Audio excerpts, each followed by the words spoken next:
ఇది ఒక hilly area, కొండ ప్రాంతం కాబట్టి గ్రౌండ్ ఫ్లోర్ అంటే పూర్తి సెల్యులార్ లో, ఈ సెల్యులార్ లోనే స్టార్టింగ్ అయ్యి కన్స్ట్రక్షన్స్ అనేది అదైన తర్వాత ఇక్కడ గ్రౌండ్ ఫ్లోర్కి వచ్చి మళ్ళీ ఫస్ట్ ఫ్లోర్ కన్స్ట్రక్షన్స్ కూడా మనం చూస్తున్నాం. ఒక మంత్రి స్థాయిలో ఉన్న వ్యక్తి ఇట్లా అబద్ధం చెప్పడం అంటే ఖచ్చితంగా ప్రజలందరూ కూడా ఇది గమనించాలి. రాష్ట్ర వ్యాప్తంగా ఈమె హాఫ్ నాలెడ్జ్ సవితమ్మ అని రాష్ట్ర వ్యాప్తంగా ఈరోజు తెలిసిపోయింది.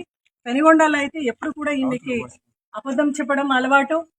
అదేవిధంగా ఇసుక దందా, మట్టి దందా, దొంగ డీజిల్, అదేవిధంగా కంకర్ గురించి ఆమె మాట్లాడింది. ఇక్కడ వాడిండే స్టీల్ అని, భారతీయ స్టీల్ అని. మీరు ప్రజలందరూ కూడా ఎవరైనా మీరు రావచ్చు, ఒక ఎంక్వైరీ కూడా మీరు ఏపీయండి. ఈ ఒక పెనుగొండలో ఎవరైనా ఇల్లు కట్టాలంటే కూడా ఆమె దగ్గరనే కంకర్ అనేది తీసుకున్నాను. చాలా ఎక్స్పెన్సివ్ గా ఉంటుంది. అదేవిధంగా ఆమె ఆర్ఎంసీ యూనిట్ ద్వారానే అందరూ కూడా సెంటరింగ్ అనేది తీసుకున్నాను. ఈ పెనుగొండ నియోజకవర్గంలో బెల్ట్ షాప్ కి ఎక్కడ పోయినా కూడా ఒక బాటిల్ పైన 10 రూపాయలు ఎక్సెస్ గా ఉంటుంది. ఆ 10 రూపాయలు ఎక్సెస్ కమిషన్ ఆమెకు వెళ్తా ఉంది. ఇటువంటి దొంగలు కూడా ఈ రోజు జగన్మోహన్ రెడ్డి గారి నుంచి మాట్లాడుతున్నారంటే మళ్ళీ ఈమె హాఫ్ నాలెడ్జ్ సవితమ్మ అనే ఒక ఇది ఎంత దద్దమ్మ ఈమె, ఎందుకు ఈమె మాట్లాడుతూ ఉంది అంటే ఎక్కడ జగన్మోహన్ రెడ్డి గారికి మంచి పేరు వస్తుంది అని ఈ రోజు సవితమ్మని ఖచ్చితంగా మేమందరూ కూడా డిమాండ్ చేస్తున్నాము.